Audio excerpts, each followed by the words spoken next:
good morning and good afternoon. Ito yung bunga ng kamatis ko na nabili ko sa online. Ito siya. Ayan. Cute. Nakyutan ako. Ngayon namunga na siya. Pinahinog ko na.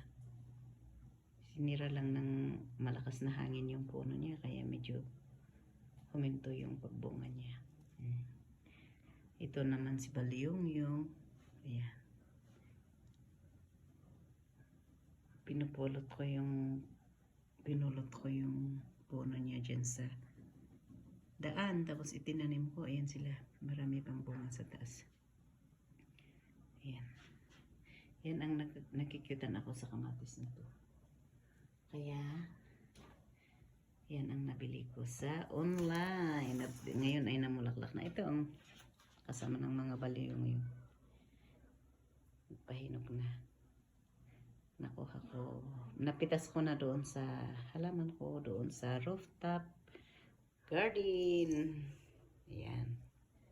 Okay, salamat po.